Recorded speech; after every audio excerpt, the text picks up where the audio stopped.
T'es-tu déjà demandé pourquoi certaines personnes semblent prospérer, même en partant de rien, alors que d'autres passent leur vie à lutter sans jamais avancer? La réponse ne réside pas seulement dans l'argent, mais dans l'esprit.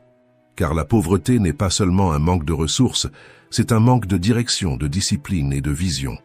Elle naît à l'intérieur, silencieusement, dans les petites croyances que tu répètes chaque jour. Ce ne sont pas la crise, le gouvernement ou ton diplôme qui déterminent ton avenir, mais la manière dont tu penses, décides et agis jour après jour. La vraie richesse ne commence pas dans le portefeuille, elle commence dans l'esprit. Chaque habitude que tu conserves construit ou détruit le lendemain que tu vivras. Si aujourd'hui tu traverses des difficultés financières, ce n'est pas parce que tu es né pour échouer, mais parce que tu n'as pas encore brisé les schémas qui te maintiennent limité. Et voici la bonne nouvelle, il n'est jamais trop tard. Il suffit d'une décision ferme pour changer la donne. La discipline, l'apprentissage continu et l'action ciblée écrasent n'importe quel cycle de rareté. Le succès n'est pas une question de chance, c'est la conséquence inévitable des bonnes habitudes répétées avec persistance. Ce n'est pas la taille de ton salaire qui détermine ta prospérité, mais la façon dont tu en prends soin. C'est cette illusion qu'il faut briser. Celui qui ne sait pas gérer 100 ne saura pas non plus gérer 1000, 10 000 ou 1 million. L'argent ne change personne, il ne fait qu'amplifier ce que la personne est déjà. Celui qui est désorganisé le devient à plus grande échelle. Mais celui qui est discipliné, déterminé et conscient multiplie sa prospérité à chaque nouvelle étape. Comme l'enseignaient déjà les stoïciens, la liberté véritable ne naît que lorsque tu domines tes impulsions, que tu vois la réalité sans illusion et que tu prends des décisions fermes. C'est exactement ce que tu vas apprendre ici. Les habitudes qui maintiennent n'importe qui prisonnier de la pauvreté et comment les arracher de ta vie une bonne fois pour toutes. Si ce thème résonne déjà en toi, écris dans les commentaires. Aujourd'hui, je choisis de prospérer. Car tout changement commence par une décision, et la tienne peut se prendre maintenant. Avant de commencer, laisse un like et abonne-toi à la chaîne, ainsi ce contenu atteindra davantage de personnes. Maintenant, commençons. Habitude 1. Penser que la grandeur n'est pas faite pour toi. As-tu déjà eu cette sensation, en regardant par la fenêtre, de te demander si tu es né pour quelque chose de plus grand? Dehors, le monde avance, les gens grandissent, les opportunités apparaissent. Mais à l'intérieur, quelque chose te retient, comme s'il existait une limite invisible entre ce que tu as et ce que tu crois mériter. Cette limite est subtile, presque imperceptible, mais c'est elle qui maintient des millions de personnes prisonnières du même cycle, vivant toujours en dessous de leur propre potentiel. Penser petit n'est pas un choix conscient, c'est une habitude héritée, le reflet de tout ce qu'on nous a répété depuis l'enfance. Tout le monde ne peut pas réussir, mieux vaut ne pas prendre de risques, contente-toi de ce que tu as. Et quand ces phrases se répètent pendant des années, elles deviennent des vérités dans ton esprit. Tu cesses d'essayer, non pas parce que tu ne crois plus en tes rêves, mais parce que tu crois qu'ils ne sont pas faits pour toi. Certaines personnes passent toute leur vie avec la porte ouverte, mais restent dans la cage. Non pas par manque de force, mais par manque de vision. Penser petit, c'est comme vivre dans une maison sans fenêtre. Tu sens qu'il existe un monde dehors, mais tu préfères ne pas regarder, pour ne pas te souvenir de ce que tu perds. La pauvreté ne commence pas dans le portefeuille, elle commence quand tu cesses d'imaginer quelque chose de plus grand. Et le pire, c'est que ce genre de prison est confortable. Personne ne te juge, personne ne te défie, personne ne te pousse à changer. Mais personne ne grandit non plus dans cet endroit. Pense à une personne qui passe des années à se plaindre de la vie, du travail, des factures. Elle croit que le problème vient du gouvernement, du patron, du salaire. Mais la vérité est plus profonde. Sa vie est petite, parce que sa vision est petite. Tant que la pensée reste limitée, tout ce qui l'entoure le restera aussi. Les stoïciens le savaient. Marc Aurèle disait « L'âme prend la couleur de ses pensées. Si tu penses petit, tu rétrécis. Si tu penses grand, tu t'élargis. Ton esprit est l'espace où ta vie se déroule. Et si cet espace est étroit, rien ne peut y fleurir. Penser grand est le premier acte de liberté. C'est le moment où tu cesses d'accepter le monde tel qu'il est et commences à le modeler tel qu'il peut devenir. Pense à un enfant qui grandit en voyant son père échouer, abandonner ses propres rêves et se résigner. Cet enfant peut croire que son destin sera le même, que le scénario de la vie est déjà écrit. Mais il suffit d'une seule décision pour changer l'histoire. Il suffit qu'il imagine quelque chose de plus grand. Parce que le changement commence dans la pensée et non dans les circonstances. L'esprit cherche la cohérence. Il essaie toujours d'aligner ce que tu crois avec ce que tu vis. Si tu crois être né pour survivre, tu passeras ta vie à éteindre des incendies. Mais si tu crois être né pour réussir, tu commenceras à agir comme un bâtisseur. Penser grand transforme ta manière de parler, de décider et même de marcher. Ce n'est pas de l'arrogance, c'est du respect pour la personne que tu peux devenir. Les stoïciens voyaient l'inconfort comme un signe de croissance. Tout comme la graine doit briser sa coque pour toucher la lumière, toi aussi, tu dois briser les murs mentaux qui te maintiennent petit. La douleur de la croissance est la preuve que tu évolues, et l'inconfort est le prix de la liberté. Si tu entends cela maintenant, c'est parce que tu ressens déjà cette agitation en toi, cette voix qui te dit « Je peux faire plus, je suis né pour plus ». Ne l'ignore pas, nourris-la. Entoure-toi de ceux qui pensent grand, de ceux qui t'inspirent à agir, pas de ceux qui t'apprennent à abandonner. Éloigne-toi des conversations qui rétrécissent ton monde, des gens qui se moquent de ceux qui rêvent. La vie est généreuse envers ceux qui refusent de vivre petit. Maintenant, fais quelque chose de symbolique. Prends une feuille et écris 3 grands objectifs. Ceux qui te font peur, ceux qui te semblent lointains, ceux qui te font douter. Peu importe si tu ne sais pas par où commencer. Parce que le premier pas vers la richesse, c'est d'imaginer et le premier acte de courage, c'est de te permettre de vouloir plus. Quand tu t'engages dans quelque chose de grand, ton esprit s'élargit. Et quand ton esprit s'élargit, rien ne peut revenir à sa taille d'avant. Souviens-toi, la pauvreté est un manque de vision, la richesse, une clarté de but. Ta vie ne grandit que jusqu'à la limite de ce que tu crois possible, et chaque fois que tu rêves plus haut, tu prouves que ton passé ne définit pas celui que tu deviendras. Écris dans les commentaires, « Ma façon de penser ne sera plus jamais la même ». C'est ta déclaration de rupture, l'instant où tu cesses de te voir petit et commences à avancer comme quelqu'un né pour la grandeur. Habitude 2. Remettre l'essentiel à plus tard. As-tu déjà vécu ce moment où tu te réveilles décidé à changer, mais la journée passe et rien ne se passe? Tu prévois de commencer ton projet, de prendre soin de ta santé, d'organiser tes finances, mais quelque chose s'interpose toujours. La fatigue, la peur, la distraction. Au fond de toi, tu sens que tu pourrais être bien plus loin, mais une force invisible te tire en arrière.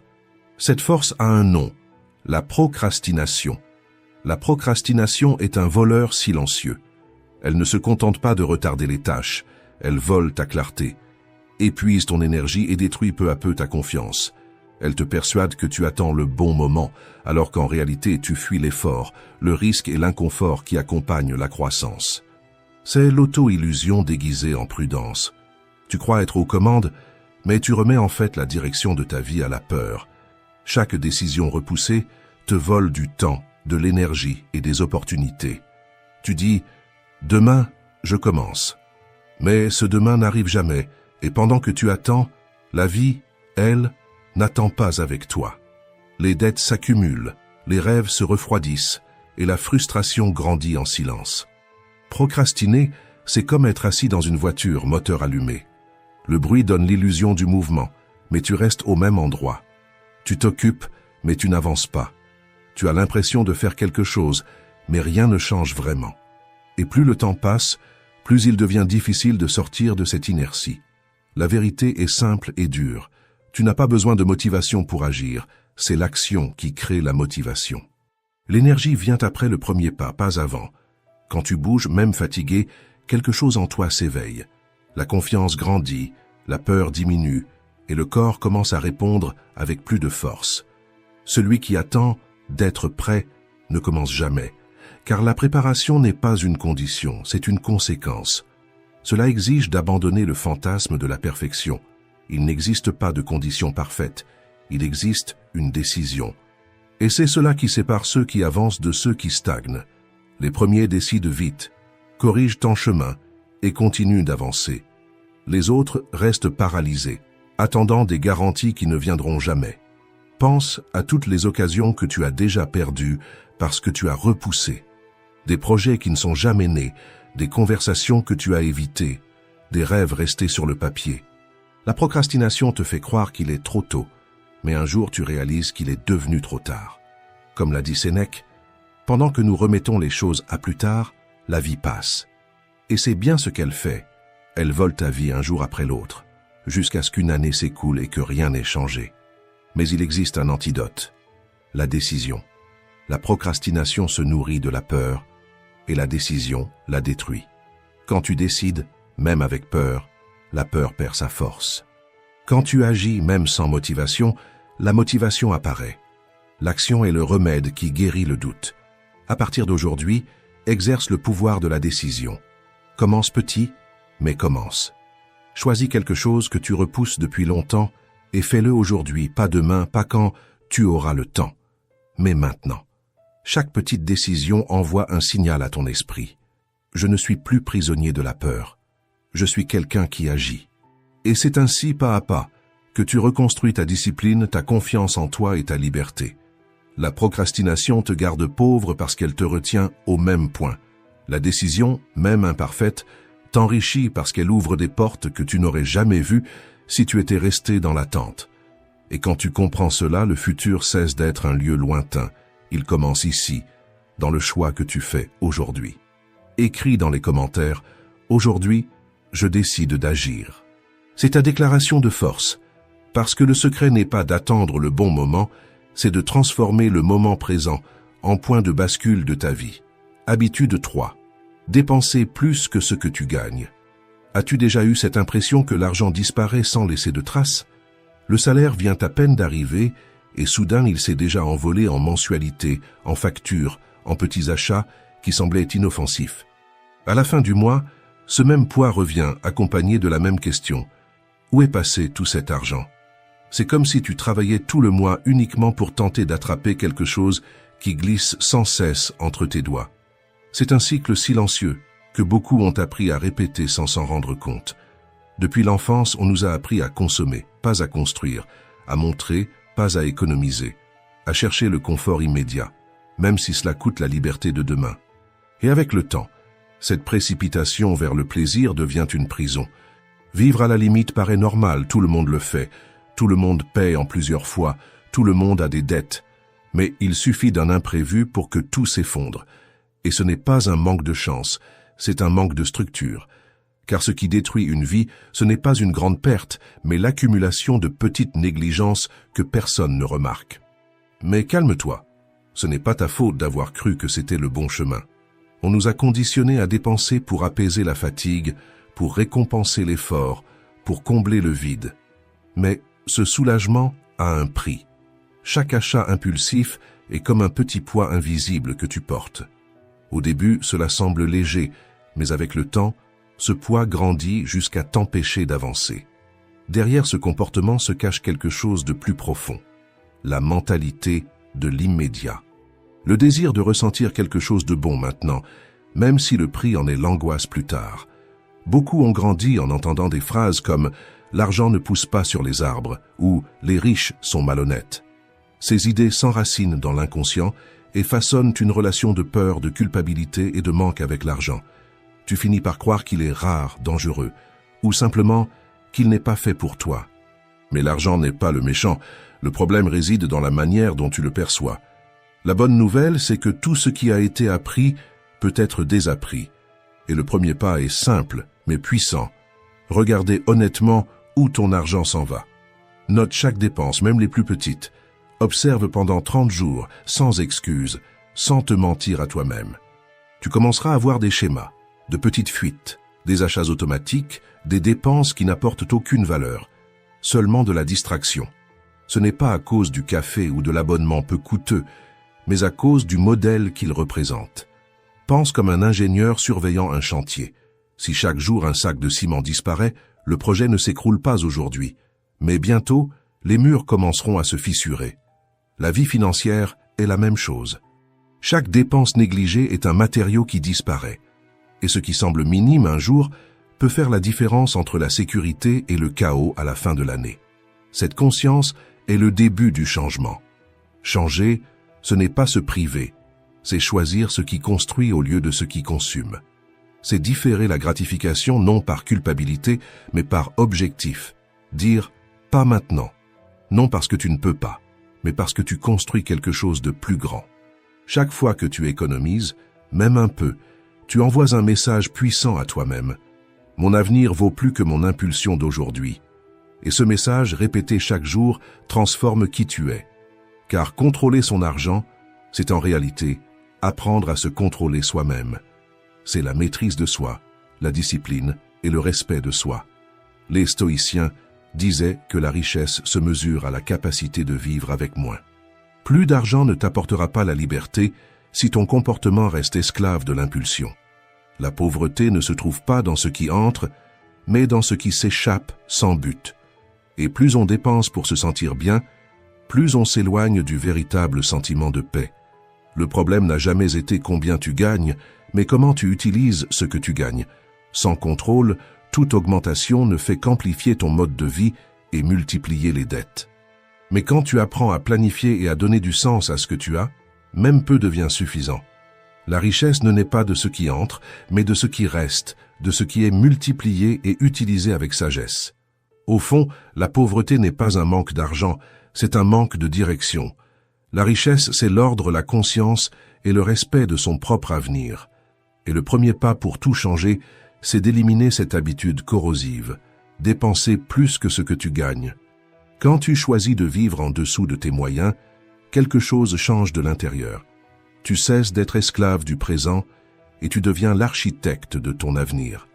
Écris dans les commentaires « Mon avenir vaut plus que mon impulsion d'aujourd'hui ».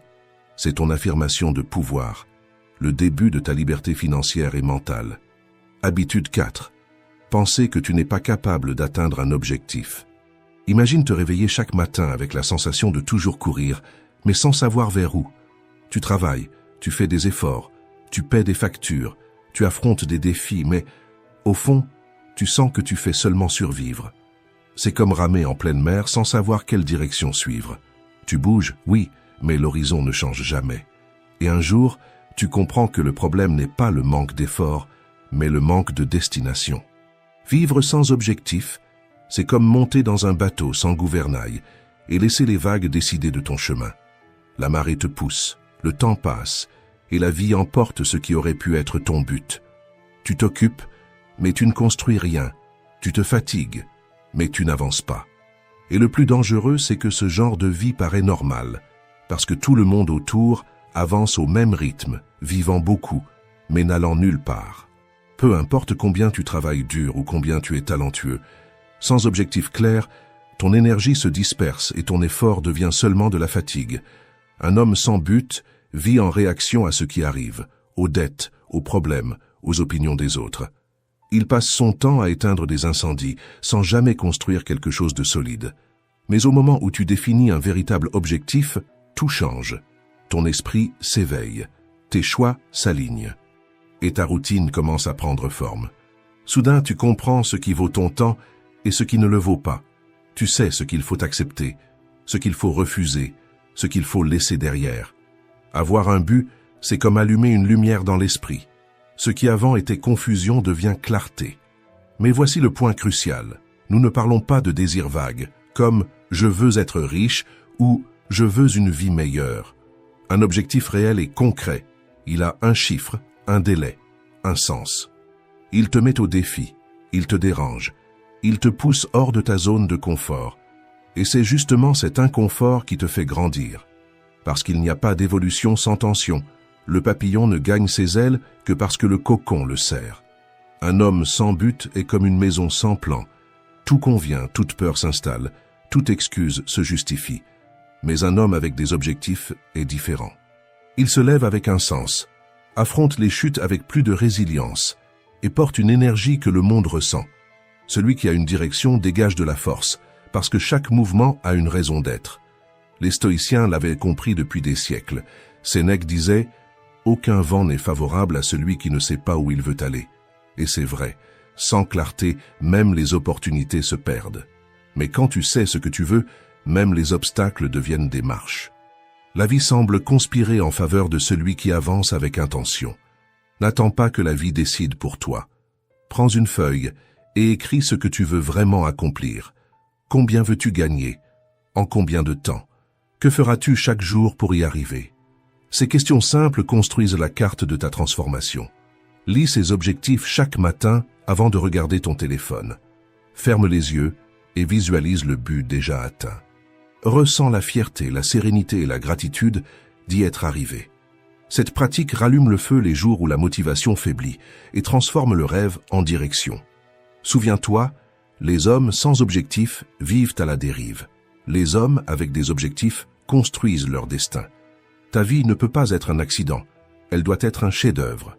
Et tout chef-d'œuvre commence par une décision claire, celle d'arrêter de réagir et de commencer à créer. Écris dans les commentaires « Je choisis d'avoir une direction ». C'est ta déclaration de focus, le moment où tu cesses de suivre le vent et commences à naviguer avec un but. Habitude 5. Être mu par l'émotion.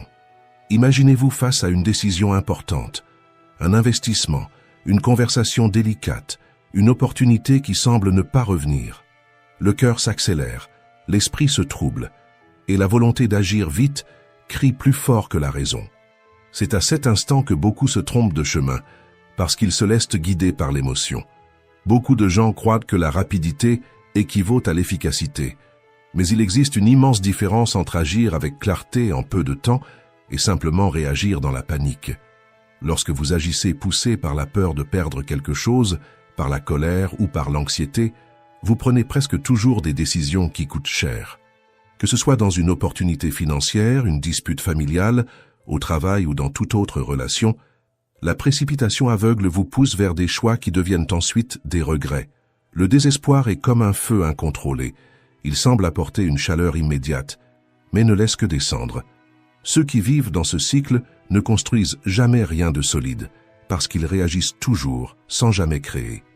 Et ce manque de structure, de pause et de lucidité, c'est ce qui maintient beaucoup de personnes prisonnières de la pauvreté, non seulement matérielle, mais aussi émotionnelle. Pensez au nombre de fois où quelqu'un a dépensé ce qu'il n'avait pas, juste pour ne pas rater l'occasion, ou a dit ce qu'il ne fallait pas, simplement pour décharger la colère du moment. Chaque impulsion de ce genre est un pas de plus vers la pénurie. Parce que la richesse dans n'importe quel domaine de la vie naît du calme, non de la hâte. Les décisions impulsives consomment ce que vous avez, les décisions conscientes multiplient ce que vous construisez. Le contraire du désespoir n'est pas la lenteur, c'est la lucidité. C'est la capacité de respirer profondément, d'observer et d'agir avec stratégie, non avec peur. Cela ne veut pas dire laisser passer les opportunités. Cela signifie avoir le courage de distinguer l'impulsion de la clarté. C'est savoir qu'agir une seconde avant le bon moment peut détruire ce qui a pris des années à être construit. Les stoïciens enseignaient que ce n'est pas l'événement qui nous bouleverse, mais la manière dont nous y réagissons. Et la réaction désespérée est toujours un ennemi intérieur, déguisé en urgence. Marc Aurèle disait « Si quelque chose extérieur te trouble, la douleur ne vient pas de la chose elle-même, mais de ton jugement à son sujet. Et ce jugement ne peut être posé qu'à travers une pause. La pause est l'espace où naît la sagesse. Celui qui apprend à respirer avant d'agir conquiert quelque chose de rare, le pouvoir sur lui-même. C'est dans cet instant, entre l'impulsion et le choix, que commence la véritable maîtrise. Les personnes les plus sages ne sont pas celles qui ne se trompent jamais, mais celles qui savent attendre le bon moment pour agir. Pensez à un guerrier avant la bataille. Il ne bouge pas au premier bruit de menace. Il observe, il analyse, il respire, et quand il décide d'attaquer, c'est avec précision. La vie exige le même type de force, moins d'impulsion, plus de conscience. À partir d'aujourd'hui, retenez la précipitation, contenez l'excitation et choisissez avec clarté. Parce que toute décision désespérée coûte cher, mais toute décision lucide multiplie votre liberté. La différence entre l'échec et la prospérité ne réside pas dans le temps que vous mettez à décider, mais dans la qualité de l'esprit qui décide. Habitude 6. Vivre entouré de personnes qui te maintiennent petit. Imagine-toi dans un environnement où personne ne parle de projet, où personne ne célèbre les victoires, où personne ne rêve de changer. Les conversations tournent toujours autour des mêmes plaintes, des mêmes coupables, des mêmes excuses. Tu essaies même de garder ta concentration, mais peu à peu, Tu sens ton énergie s'épuiser, ta vision se troubler et ton ambition diminuer. C'est ainsi que la pauvreté mentale s'installe en silence à travers les personnes avec qui tu vis. L'environnement dans lequel tu passes la majeure partie de ton temps façonne ta vision, influence tes décisions et définit la norme de ce que tu appelles normal. Si autour de toi, il n'y a que des gens qui critiquent la réussite et se moquent de ceux qui rêvent de grand, ce n'est qu'une question de temps avant que tu ne te rétrécisses toi aussi. Tu commences à cacher tes objectifs pour ne pas paraître arrogant. Tu abaisses tes standards pour ne pas déranger et, sans t'en rendre compte, tu acceptes une vie plus petite que celle que tu pourrais avoir. La pauvreté mentale est contagieuse. Personne n'a besoin de t'apprendre à avoir peur, il suffit d'écouter la peur des autres chaque jour. Personne n'a besoin de te convaincre de douter. Il suffit de fréquenter ceux qui justifient leur stagnation en accusant le gouvernement, le système ou la chance. Cette coexistence constante anesthésie ton ambition et vole ta clarté. Sénèque l'avait déjà averti. Le caractère des autres laisse des marques en nous. L'environnement n'influence pas seulement. Il imprime des valeurs, des habitudes et même des limites à l'intérieur de toi. Pense à un élève brillant qui commence à fréquenter des camarades qui se moquent de ceux qui étudient. Même s'il essaie de garder le rythme, la force contraire du groupe commence à le tirer vers le bas, jusqu'à ce que l'effort de continuer à grandir devienne trop solitaire. Et la même chose se produit à l'âge adulte. Quand tu t'entoures de personnes qui rient de ceux qui rêvent, tu finis par croire que rêver est de la naïveté. Quand tu t'impliques avec ceux qui se plaignent tout le temps, tu commences à penser que se plaindre est normal. Et quand tu n'écoutes que ceux qui ont abandonné, tu cours le risque d'abandonner toi aussi. La vérité est dure, mais libératrice. Ton destin est directement lié à ton environnement. Non pas parce que tu es faible, mais parce que personne ne grandit sur un sol stérile. C'est comme essayer de planter une graine dans du ciment. Peu importe sa qualité, elle ne fleurira jamais. Mais il suffit de changer de terrain pour que la vie jaillisse avec force. C'est pourquoi tu dois protéger ton esprit comme tu protégerais quelque chose de sacré. Choisis avec sagesse qui a accès à ton temps et à tes pensées. Entoure-toi de ceux qui t'inspirent, de ceux qui te défient, de ceux qui vivent selon les standards que tu souhaites atteindre. Au début, ce sera inconfortable. Tu pourras même te sentir déplacé. Mais cet inconfort est le signe que tu montes de niveau. Quand tu t'entoures de grandeur, l'impossible commence à paraître normal. Tes yeux s'ouvrent à de nouvelles possibilités. Tes standards s'élèvent et soudain, vivre petit cesse d'être acceptable. Le bon environnement ne garantit pas le succès, mais le mauvais environnement garantit l'échec. Et si aujourd'hui tu sens que personne autour de toi ne t'inspire, ne t'inquiète pas. Commence par t'entourer d'idées. Lis de bons livres, écoute des voix qui élargissent ta vision, consomme des contenus qui te définent. La solitude temporaire est un petit prix à payer comparé au coût de rester prisonnier de ceux qui n'iront jamais nulle part.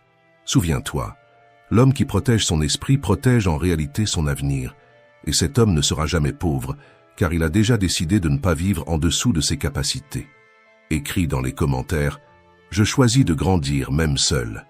C'est ta déclaration d'indépendance, le moment où tu cesses de te rétrécir pour t'adapter à des environnements petits et où tu commences à vivre à la hauteur de ta grandeur. Habitude 7. Se fermer à l'apprentissage. Imagine une plante oubliée dans un coin de la maison.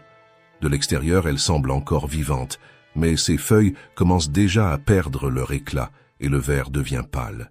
Jour après jour, sans eau ni soin, elle se dessèche en silence, jusqu'à ne plus avoir la force de fleurir. C'est exactement ce qui arrive à l'esprit de celui qui cesse d'apprendre.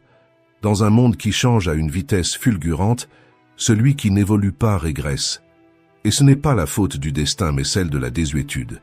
L'ignorance est une forme de pauvreté silencieuse. Elle ne te détruit pas d'un coup, mais te ronge, t'affaiblit et te laisse derrière pendant que le monde avance. Chercher la connaissance n'est pas de la vanité, c'est une question de survie. C'est regarder sa propre vie et se demander quelle compétence me rapprocherait davantage de la vie que je veux. Quelle ignorance me coûte cher aujourd'hui? Là où il manque de l'apprentissage, les mauvaises décisions se multiplient et les mauvaises décisions ont des intérêts élevés. Pense à un travailleur qui passe 20 ans dans la même fonction, répétant le même geste, la même pensée, la même routine. Au début, cela ressemble à de la stabilité. Mais le monde change, de nouvelles technologies apparaissent, et soudain il découvre qu'il est resté coincé dans le temps, sans option, sans préparation, sans valeur sur le marché. C'est le terrain fertile de la pauvreté. Cesser de grandir alors que tout autour évolue. À l'inverse, celui qui s'ouvre à l'apprentissage ne reste jamais prisonnier. Imagine quelqu'un qui étudie, qui s'adapte, qui cherche à acquérir de nouvelles compétences chaque année. Pendant que certains se plaignent des changements, lui grandit avec eux parce qu'il comprend que dans chaque nouvelle compétence, il y a une nouvelle porte d'opportunité. La pauvreté naît rarement du manque de ressources, elle naît presque toujours du manque de compétences. Vendre, communiquer, économiser, investir, négocier, organiser, tout cela s'apprend. Ce qui te sépare de ces compétences, ce n'est ni l'âge ni la chance, c'est l'habitude d'éteindre ta curiosité et d'allumer la distraction. L'esprit qui ne cherche pas à s'élargir se rétrécit. Fais de l'apprentissage une discipline, pas une exception. Commence petit. 15 minutes de lecture par jour, mais choisis des livres qui défient ce que tu crois, qui exposent tes propres limites. Ensuite, transforme les moments morts en alliés. Écoute un audio formateur dans les embouteillages, pendant le ménage, pendant l'entraînement. Ainsi, le temps qui avant était dépensé devient investi. Définis aussi un objectif plus grand. Apprendre une nouvelle compétence chaque trimestre. Tu n'as pas besoin de tout maîtriser, il suffit de faire le premier pas et de te prouver que tu es capable d'évoluer continuellement. Et termine chaque jour par une question simple mais puissante. Qu'ai-je appris aujourd'hui que je peux appliquer demain? Cette question maintient l'esprit éveillé et crée un cycle infini de croissance. Les stoïciens appelèrent cela la prohairesis, la capacité de diriger son propre esprit. Marc Aurèle écrivait « Ce que l'âme apprend, elle le devient ». Celui qui décide d'apprendre chaque jour décide de devenir plus fort, plus libre et plus préparé. La curiosité est la flamme qui transforme la peur de se tromper en désir de découvrir. Tu recommences à grandir seulement quand tu retrouves le courage de poser des questions, de tester, de risquer de paraître débutant à nouveau. Celui qui ne se trompe jamais n'apprend jamais. Celui qui n'apprend pas répète. Et celui qui répète reste coincé au même point année après année. Plus que l'argent, l'apprentissage apporte quelque chose que l'argent ne peut acheter, la confiance en soi. Chaque nouvelle compétence élève ta présence, ta clarté et ta valeur. Tu commences à être remarqué non pas pour ce que tu possèdes, mais pour ce que tu es devenu. Apprendre est la manière la plus directe de devenir quelqu'un d'impossible à ignorer. L'ignorance coûte cher, elle prend du temps, de l'énergie et des années. Apprendre rend le contrôle. C'est la clé qui transforme l'effort perdu en progrès réel. Si tu veux une vie plus riche, commence par enrichir ton esprit. Parce que tout ce qui grandit en toi finit inévitablement par grandir aussi autour de toi. Écris dans les commentaires « Je choisis de continuer à apprendre ». C'est ta déclaration de croissance, ton engagement à ne plus jamais laisser ton esprit se dessécher par manque de curiosité. Il est temps de mettre ta vie en ordre. N'attends pas le mois prochain ni le lundi suivant. Le pouvoir de changer tout ce qui t'ennuie est entre tes mains maintenant. Tu vas comprendre dans cette vidéo que ce sont les petites décisions, répétées chaque jour, qui reconstruisent ton monde intérieur. Il ne s'agit pas de faire plus, mais de faire avec conscience. Tu n'as pas besoin de chance ni d'un nouveau départ parfait. Tu as seulement besoin d'une chose, reprendre le commandement de ton esprit, de tes paroles et de tes actions. C'est cela qui sépare ceux qui rêvent de ceux qui réalisent. Les stoïciens l'avaient compris depuis des siècles. Ce n'est pas le destin qui change en premier, c'est l'esprit. Quand tu organises tes pensées, la vie commence à suivre le même rythme. Quand tu agis avec discipline, le chaos se dissout. À partir de maintenant, tu vas apprendre à aligner chaque partie de ta vie, l'esprit, les émotions, les paroles et le but, pour vivre avec plus de clarté, de présence et de direction. Alors, cesse d'attendre le bon moment. Écris ici dans les commentaires. Aujourd'hui, je commence à vivre avec clarté. Fais de cet instant ton point de bascule, parce que rien ne change à l'extérieur, tant que tu ne changes pas à l'intérieur. Et avant de commencer, je te demande seulement 2 choses. Aime cette vidéo et abonne-toi à la chaîne, ainsi ces paroles atteindront ceux qui recherchent plus de clarté. Leçon 1. Assume ce qui t'appartient. Tu n'es pas à la merci du hasard. Rien dans ta vie n'arrive entièrement par accident. Tout ce qui t'arrive porte en soi un choix déguisé, et c'est là que réside ton pouvoir et ta liberté. Mais il est facile d'oublier cela. Quand quelque chose tourne mal, l'esprit se précipite pour accuser. Parfois tu accuses le destin, parfois les autres, et souvent toi-même.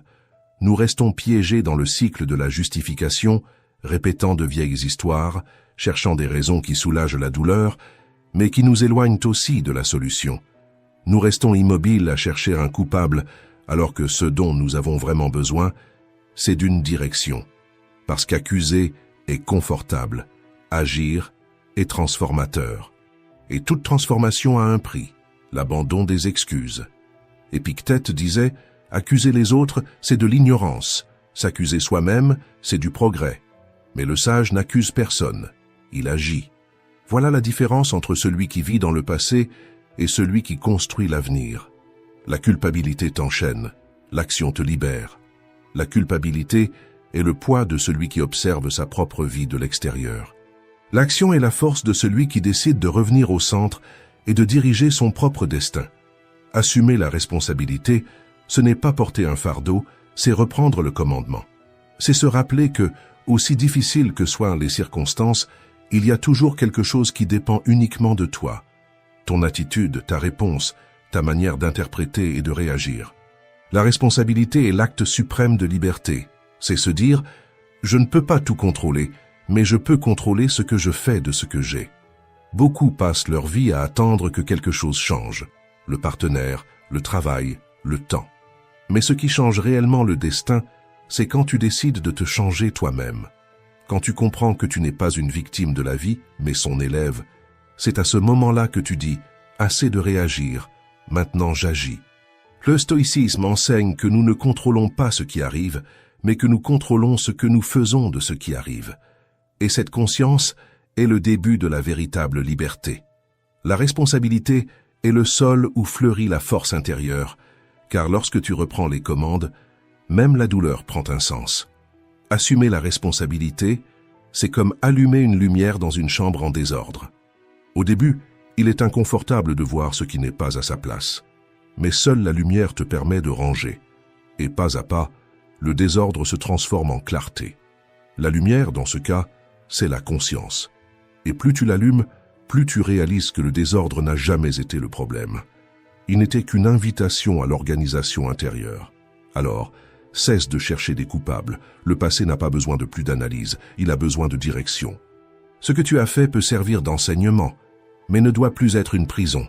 Ce qui compte maintenant, c'est le prochain mouvement, le prochain geste conscient. Parce que la vie ne recommence pas quand tout est résolu. Elle recommence quand tu décides d'agir, même au milieu de la confusion. Prends le contrôle de tes émotions, de ton temps, de tes décisions. Non par obligation, mais par amour pour toi-même, car s'aimer, c'est cesser de déléguer son propre bonheur. Personne ne vivra cette vie à ta place. Personne ne guérira ce que toi seul peux affronter. Personne ne choisira pour toi le chemin de la lucidité. Écris ici dans les commentaires. Aujourd'hui, je choisis d'agir au lieu de me culpabiliser. Parce qu'au moment où tu remplaces la culpabilité par l'action, le poids devient un but et ce qui était autrefois chaos commence à devenir destin. Leçon 2. 24 heures de gratitude. Essaie de passer une seule journée sans te plaindre. Cela semble simple, mais c'est l'un des exercices les plus transformateurs que tu puisses faire. Parce que la plainte ne change pas le monde, elle te change toi. Et toujours pour le pire. Chaque fois que tu te plains, même en silence, le cerveau comprend que le monde est un endroit hostile. Il s'y adapte, crée de nouvelles connexions basées sur la peur, la colère, l'impuissance. Et plus tu renforces ces connexions, plus elles deviennent ton schéma émotionnel. C'est comme si, à chaque mot amer, une fissure s'ouvrait en toi. Et peu à peu, la structure qui te soutient commence à s'effondrer sans que tu t'en rendes compte. Les neurosciences appellent cela la plasticité négative, le cerveau se modelant sur l'habitude de la plainte. Mais les stoïciens le savaient déjà il y a 2000 ans. Ils disaient que chaque pensée est un outil de construction ou de destruction, et que la parole est l'instrument le plus puissant de l'âme. Elle crée ou contamine l'espace dans lequel tu vis. Marc Aurèle a écrit « Si le plat est amer, ne le mange pas ». Et il ajoutait dans ses écrits ne sois pas l'oreille des plaintes des autres, ni l'écho de tes propres lamentations. Car le problème de la plainte n'est pas le son, c'est l'énergie. Elle ne disparaît pas après que tu as parlé. Elle reste suspendue en toi, comme une fumée qui empoisonne l'air même que tu respires. Elle contamine la pensée, le corps, et même la manière dont tu perçois la vie. Et, avec le temps, le monde cesse d'être ce qu'il est, pour devenir le reflet de ce que tu répètes. C'est comme si le cerveau avait appris à voir la vie à travers le filtre du manque. C'est pourquoi, fais le test. Choisis un objet, une pièce dans ta poche, une bague, une montre. Et chaque fois que tu te surprends à te plaindre, change cet objet de place.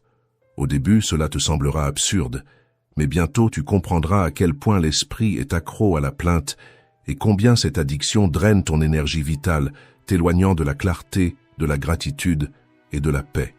Cette pratique transforme l'invisible en tangible.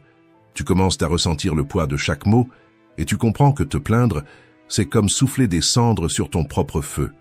La flamme s'éteint et la vie perd son éclat. La vie obéit à des lois invisibles, et l'une d'elles est la loi de la compensation. Tout ce que tu envoies revient d'une manière ou d'une autre, créant un équilibre naturel dans l'univers. Celui qui se plaint attire plus de raisons de se plaindre. Celui qui remercie attire plus de raisons de remercier. La vibration que tu émets est l'invitation que l'univers accepte. La plainte est un bruit, la gratitude est une harmonie. Et lorsque tu changes d'harmonie, tout commence à s'aligner autour de toi. La paix, l'intuition et même les opportunités semblent trouver un chemin plus facile jusqu'à toi, parce que ton intérieur cesse d'être résistance et redevient réceptivité. Alors, essaie, un jour sans te plaindre. Un jour seulement à observer, à accepter et à agir avec sérénité. Remplace le « pourquoi cela m'est-il arrivé » par « qu'est-ce que cela essaie de m'enseigner » Remplace le jugement par la curiosité, la lamentation par la présence. Tu sentiras le silence s'étendre en toi, et avec lui, une paix qui dormait depuis longtemps. Parce que lorsque tu cesses de nourrir le bruit, l'essentiel recommence à parler. Écris ici dans les commentaires « Aujourd'hui, je choisis le silence de la force, non le bruit de la plainte. » Parce que lorsque tu cesses de te plaindre, le monde, qui te semblait gris, recommence à respirer les couleurs de ta conscience. Leçon 3. Le pardon est ton nouveau départ. Aucune douleur que tu as ressentie n'a été petite. Chaque blessure a laissé des marques réelles et tu n'as pas besoin de prétendre que cela n'a pas fait mal. La plaie ne disparaît pas parce que tu l'ignores. Elle guérit lorsque tu décides de la regarder avec conscience. Mais revivre la douleur chaque jour, c'est comme tenir un charbon ardent dans les mains, en croyant qu'à un moment donné, il brûlera l'autre. À la fin, c'est toi seul qu'il brûle. Et le plus cruel, c'est que cette douleur, avec le temps, cesse de venir de l'événement et commence à venir de l'habitude de le revivre. Le pardon n'est pas l'oubli, c'est la libération. Ce n'est pas dire « tout va bien », mais plutôt décider « cela ne m'emprisonnera plus ». C'est renoncer au rôle de victime, non pas parce que l'autre mérite la paix, mais parce que toi, tu mérites le repos. Il y a des moments où nous restons prisonniers, attendant des excuses qui ne viendront jamais, attendant que l'autre comprenne ce qu'il a fait, reconnaisse son erreur, répare le tort. Mais cela, aussi juste que cela puisse paraître, n'est pas sous notre contrôle. Et pendant que l'esprit attend, le cœur vieillit. Le temps passe et le passé continue de te tirer par les chevilles, pendant que le présent reste oublié, étouffé. Épictète appelait cela la dichotomie du contrôle. Il y a des choses qui dépendent de nous et des choses qui n'en dépendent pas. Tu ne contrôles pas le repentir d'autrui, ni le comportement des autres, mais tu contrôles ce que tu fais de ce qui s'est passé. Et cela, c'est du pouvoir. Le pardon, en vérité, est la forme la plus profonde de maîtrise de soi, car il exige la domination de sa propre douleur et non celle de l'autre. Tant que tu ne pardonnes pas, tu restes enchaîné à ce qui est déjà passé. C'est comme marcher avec un boulet de fer attaché au pied, traînant le poids de quelque chose dont l'autre ne se souvient peut-être même plus. Et le pire, c'est que cette chaîne n'est pas dehors, elle est dedans, attachée à ton esprit, à ta mémoire, à l'émotion qui se répète à chaque tentative de comprendre la même situation. Pardonner, c'est dire « je relâche cette chaîne ». Non pas parce que l'autre le mérite, mais parce que toi, tu mérites de respirer à nouveau, parce que la paix que tu cherches ne réside pas dans le fait d'entendre « je suis désolé », mais dans le choix d'aller de l'avant. C'est le moment où tu cesses de réclamer la justice et commences à désirer la liberté. Pense au nombre de fois où tu as perdu le présent en espérant que le passé changerait. Combien de fois tu as renoncé à vivre quelque chose de beau parce que tu portais encore la douleur de quelque chose d'ancien. La rancune crée un voile entre toi et la vie, elle te fait voir le présent avec les couleurs de ce qui est déjà passé. Et tant que cela ne change pas, rien de vraiment nouveau n'arrive. Ce sentiment devient une prison aux portes ouvertes, mais c'est toi qui dois franchir la sortie. Marc Aurèle disait « La meilleure vengeance, c'est d'être différent de celui qui a causé le mal. » Et c'est exactement ce que fait le pardon. Il t'élève au-dessus de ce qui t'a blessé. Il n'efface pas le passé, mais il en change le sens. Il transforme la douleur en sagesse, la perte en renforcement, et le souvenir en gratitude pour ce qui t'a fait grandir. Aujourd'hui, regarde à l'intérieur de toi et identifie tes boulets de fer. Respire profondément et dis-toi « J'ai la clé, et à partir d'aujourd'hui, je me libère. » Parce que le pardon ne change pas le passé, il change le poids que le passé a sur toi. Et lorsque ce fardeau tombe, ce qui reste, c'est la légèreté, la clarté et la liberté de recommencer entier. Leçon 4. Arrête de douter de toi. Le doute est l'une des formes les plus silencieuses d'auto-sabotage. Il se déguise en prudence, en humilité, en « je ne sais pas si je suis prêt », mais au fond c'est de la peur. La peur d'être qui tu es. La peur de reconnaître ta propre force et de ne plus savoir te cacher derrière la fragilité. Il est facile d'admirer les autres. C'est presque automatique de croire aux réussites, aux paroles et aux talents des autres. Mais quand c'est ton intuition qui parle, tu hésites, tu questionnes, tu rationalises, tu repousses. Comme si tu avais besoin d'une autorisation invisible pour vivre ce que ton cœur a déjà décidé. Quand la vie t'appelle à faire un pas plus grand, tu te méfies. Quand quelque chose en toi dit « c'est par ici », l'esprit s'empresse de faire taire cette voix. Et c'est ainsi que, sans t'en rendre compte, tu t'éloignes de toi-même. Tu suis des conseils qui n'ont pas de sens. Tu cherches l'approbation dans des endroits vides. Et tu ajustes ta lumière pour qu'elle rentre dans les attentes des autres. Et le prix à payer est élevé. Chaque fois que tu doutes de toi, un morceau de ta confiance se brise. L'âme s'habitue à demander la permission d'exister, et la flamme qui brûlait autrefois avec force ne vit plus que d'étincelles. Mais la vérité est simple et dure. Celui qui ne croit pas en lui vit au service des croyances des autres. Et le pire, c'est qu'il commence à voir sa propre vie à travers les yeux de ceux qui n'ont jamais eu le courage de changer la leur. Les stoïciens le savaient, ils enseignaient que l'homme sage est celui qui écoute sa propre raison, et non le cœur des voix extérieures. Marc Aurèle disait « Regarde en toi-même, la source du bien est en toi. » Et c'est l'une des plus grandes vérités jamais écrites, car tant que tu ne reconnaîtras pas ta valeur, tu continueras à chercher à l'extérieur ce qui n'existe qu'à l'intérieur. Croire en soi est un acte de courage. C'est regarder dans le miroir et cesser de voir ce qui manque, pour enfin voir ce qui reste. La force, le potentiel, l'histoire, la résilience. C'est cesser d'être le reflet des attentes des autres pour devenir le reflet de ta propre vérité. Il ne s'agit pas d'ego mais de conscience, de se souvenir que tu es le seul responsable de valider ta propre vie. Même Jésus fut rejeté dans sa ville natale. Les gens le voyaient grandir et disaient « Ce n'est que le fils du charpentier ». Et pour cette raison, il y fit peu de miracles, non par manque de pouvoir, mais parce que là où il n'y a pas de foi, l'impossible ne se manifeste pas. Il en va de même pour toi. Tant que tu doutes, tes dons restent endormis. Mais au moment où tu crois, l'impossible s'éveille. La créativité renaît, l'énergie revient, et le chemin, autrefois invisible, commence à s'ouvrir devant tes yeux. L'univers répond à la fréquence de ta confiance en toi. Quand tu crois, la vie commence à te tester avec de nouvelles opportunités, et non avec des obstacles. Parce qu'elle comprend que tu es déjà prêt à soutenir ce que, auparavant, tu n'aurais pas encore supporté. Alors, arrête d'attendre que le monde te donne de la valeur. La valeur ne se reçoit pas, elle s'assume. Crois en toi jusqu'à ce que le monde n'ait plus d'autre choix que d'y croire aussi.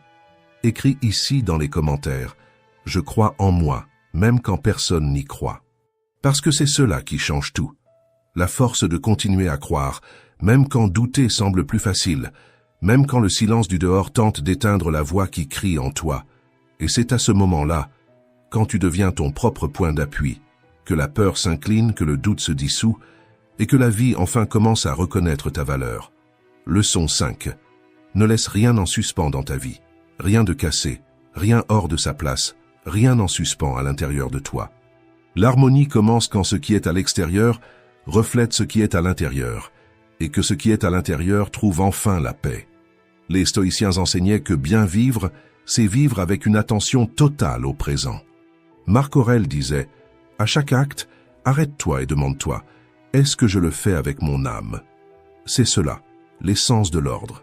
Être entier dans chaque geste, conscient de chaque choix, engagé dans le moment présent, comme si chaque action était une offrande à la vie elle-même. L'ordre n'est pas de la rigidité, c'est du respect pour soi-même. C'est le soin silencieux de celui qui a compris que tout ce qui est négligé finit, tôt ou tard, par présenter l'addition.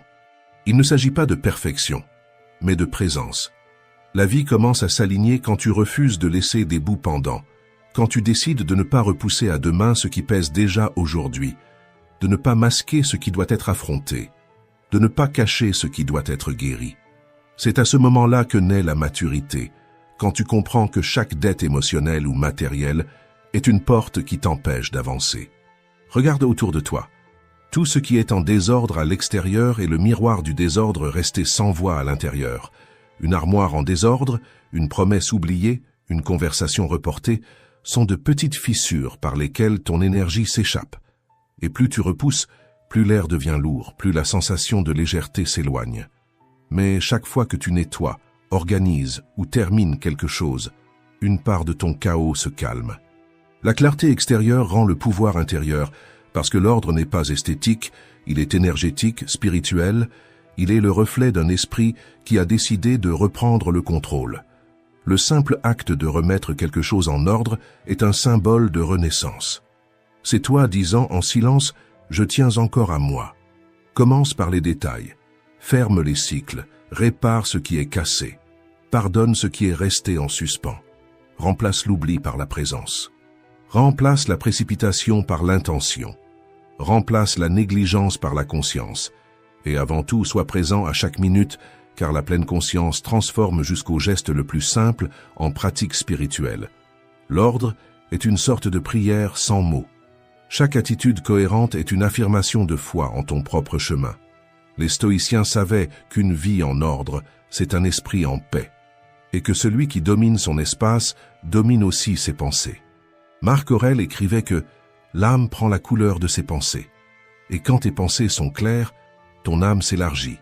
C'est pourquoi nettoyer, organiser et restaurer, ce n'est pas seulement ranger la maison, c'est redonner de l'éclat à l'esprit. Alors demande-toi aujourd'hui, qu'est-ce qui dans ma vie demande à être restauré? Et vas-y, commence. Un geste, un objet, une décision. Chaque ajustement est une manière de dire à l'univers « Je suis prêt pour le nouveau ». Écris ici dans les commentaires « Aujourd'hui, je choisis de mettre ma vie en ordre ». Parce que lorsque rien ne manque, tout commence à circuler et la vie trouve enfin l'espace dont elle a besoin pour te récompenser. La vie favorise toujours ceux qui sont prêts. Et être prêt, c'est cela, ne rien laisser manquer ni dehors ni dedans. Leçon 6. Simplifie. Fais une chose à la fois. L'esprit veut tout en même temps. Résoudre, réparer, comprendre, contrôler.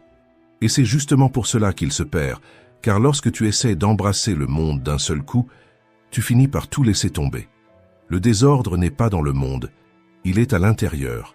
Il naît de la précipitation, de l'exigence, de la comparaison avec ce qui n'est pas encore. Mais la vérité est simple, tu n'as pas besoin de tout faire aujourd'hui. Tu dois seulement faire ce qui est à ta portée maintenant, avec présence, avec attention, avec sincérité. Marc Aurèle disait « Concentre-toi à chaque minute comme un Romain, à accomplir ce qui se trouve devant toi avec sérieux et justice. » Il ne parlait pas de perfection, mais de concentration. Car le pouvoir ne réside pas dans le fait d'en faire beaucoup, mais dans le fait de faire une chose à la fois, avec l'âme. Pense à combien de fois tu t'es senti paralysé en essayant de résoudre tous les problèmes d'un seul coup. L'esprit s'agite, la poitrine se serre, et tu as l'impression que la vie est trop grande pour tenir dans tes mains. Mais le secret est justement là, dans le fait de renoncer au contrôle et de recommencer à voir ce qui est petit, ce qui est possible.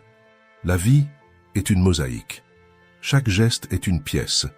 Tu n'as pas besoin de voir l'image entière, tu dois seulement placer la pièce suivante au bon endroit. C'est ainsi que le chaos devient direction. La confusion naît de la précipitation, mais la clarté naît de la présence. Et lorsque tu cesses d'essayer de tout résoudre, tu commences enfin à résoudre quelque chose.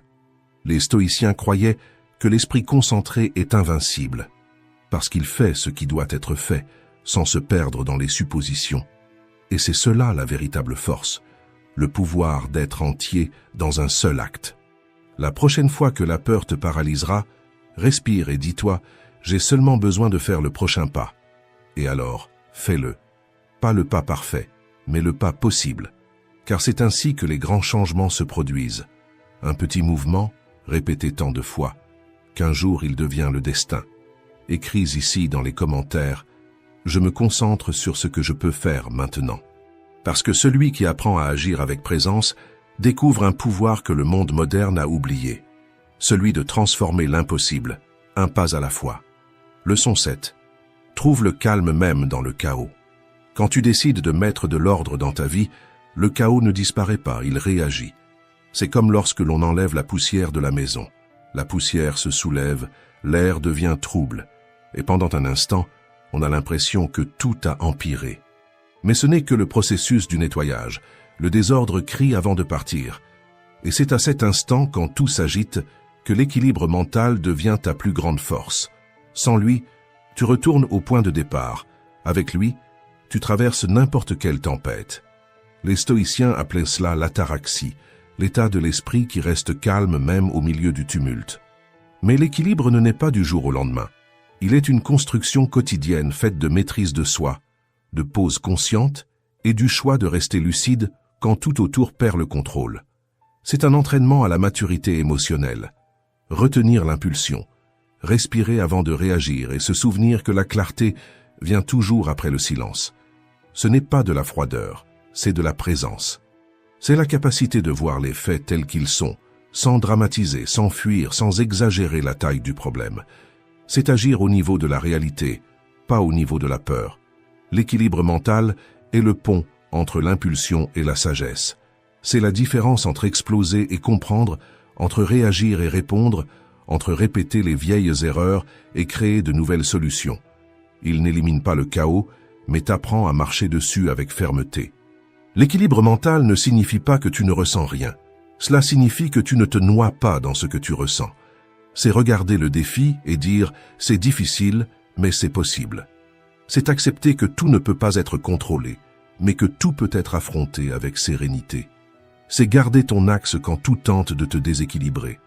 Pense à un lac. Quand l'eau est agitée, le reflet se déforme, mais quand elle est calme, tout se reflète avec clarté. L'esprit est ce lac. Plus il est turbulent, plus la vision est confuse. Mais quand tu apprends à calmer les eaux, la vie recommence à se montrer telle qu'elle est vraiment, sans distorsion, sans excès. L'équilibre est le bouclier invisible des forts. C'est ce qui te protège de toi-même, du désespoir et de la précipitation. C'est ce qui te maintient entier quand tout essaie de te fragmenter. Marc Aurèle écrivait « Le pouvoir de bien vivre réside dans la capacité à garder l'âme sereine, même au milieu du bruit. » Et c'est exactement cela. L'équilibre n'est pas la fin de la tempête, c'est la tranquillité pendant qu'elle passe. Quand tu es en paix, le monde perd le pouvoir de te déstabiliser. Tu cesses de réagir et tu commences à répondre. Tu cesses de fuir et tu commences à affronter. Et d'une manière presque magique, le chaos perd sa force, car le chaos ne survit que dans les esprits déséquilibrés. Alors, chaque fois que tu sens que tout échappe, arrête-toi, respire et souviens-toi. La poussière ne se soulève que pour un temps. Ensuite, l'air devient plus pur qu'avant. Écris ici, dans les commentaires, « Je choisis de garder mon esprit en équilibre ». Parce que lorsque tu maîtrises ton propre centre, rien à l'extérieur n'a le pouvoir de te faire perdre ton axe. Et dans cet état de calme, tu découvres que l'équilibre n'est pas la destination, c'est le chemin. C'est la force silencieuse qui soutient ton évolution, même quand le monde essaie de te pousser vers le chaos. Leçon 8. Choisis qui tu vas devenir. Il arrive un moment où tu dois cesser de t'expliquer et commencer à te définir. La vie ne fait pas de pause pour attendre ceux qui doutent encore. Soit tu décides qui tu veux être, soit tu continueras d'être le résultat des décisions de tout le monde, sauf des tiennes. Pendant que tu hésites, la vie avance, les circonstances te façonnent, les opinions te guident, et sans t'en rendre compte, tu vis une vie que tu n'as jamais vraiment choisie. Mais le pouvoir de réécrire cette histoire a toujours été entre tes mains. Épictète disait « Dis-toi d'abord ce que tu veux être, puis fais ce qu'il faut pour le devenir ». Cette phrase est plus qu'un conseil, c'est un appel à l'action, un réveil. C'est l'instant où tu comprends que tu n'es pas ce que le monde a fait de toi, mais ce que tu décides de faire avec ce que le monde a fait de toi. Tu n'es pas un brouillon du passé. Tu n'es pas la somme des erreurs, des critiques, ni des attentes qu'on a placées sur toi. Tu es un projet en construction, façonné par ta propre conscience. Tu es ce que tu décides de devenir à partir de maintenant. Tu peux continuer à douter, à chercher l'approbation, à vouloir plaire, à vivre dans l'ombre de l'acceptation des autres.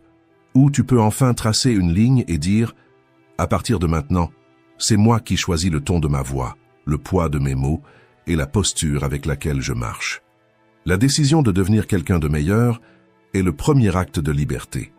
Décide qui tu veux être, et la vie se réorganisera autour de cela. Car lorsque l'esprit trouve une direction, l'univers comprend le message et commence à conspirer en ta faveur. Les portes qui étaient fermées commencent à s'ouvrir, les bonnes personnes apparaissent, et l'impossible commence à bouger. Ce n'est pas de la magie, c'est de la cohérence intérieure. Quand tu t'alignes avec ta vérité, tout ce qui ne lui correspond pas se dissout simplement. Choisis la force plutôt que la peur.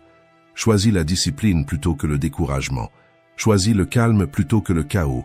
Et par-dessus tout, choisis d'être fidèle à toi-même, même quand personne ne comprend ton chemin. Choisis d'être le genre de personne que ton moi de demain serait fier de rencontrer.